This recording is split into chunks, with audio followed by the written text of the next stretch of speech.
Professor Abdul Hakim sir এ পর্যায়ে বক্তব্য নিয়ে আসছেন প্রফেসর আব্দুল হাকিম স্যার।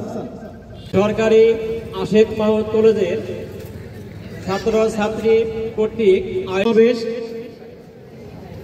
যে কারণে আমাদের বিক্ষোভ সমাবেশের আয়োজন করা হয়েছে। আপনারা যা ঘোষণা করেছেন সেটা হলো নো অফিস নো ক্লাস।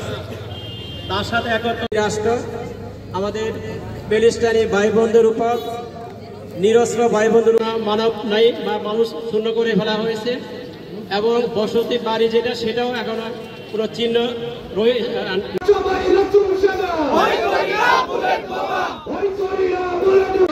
হারানোর কিছু নয়।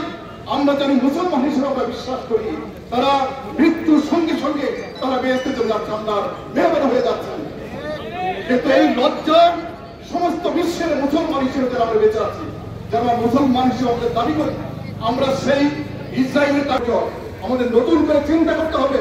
আমাদের এই ইতিহাসটা আমাদের ছিল না যে ইহুদিকে সমস্ত ইউরোপে, যেখানে প্রথম বিশ্বযুদ্ধের পরে দ্বিতীয় বিশ্বযুদ্ধের আগ পর্যন্ত প্রায় 2 কোটি ইহুদিকে, সেখানে যে খ্রিস্টান শক্তি বিশেষ করে হিটলারের নাৎসি বাহিনী প্রায় 60 লক্ষ ইহুদিকে জার্মানিতে হত্যা করা হয়েছে। আমরা জানি যে আল্লাহ কাবা ঘরকে রক্ষা করেছে, কাবা ঘর পার করতে হবে। আল্লাহকে ফিলিস্তিন জিন্দাবাদ জিন্দাবাদ জিন্দাবাদ জিন্দাবাদ, ফিলিস্তিন ফিলিস্তিন ফিলিস্তিন ফিলিস্তিন ফিলিস্তিন জিন্দাবাদ জিন্দাবাদ, terrorist Israel boycott boycott boycott boycott.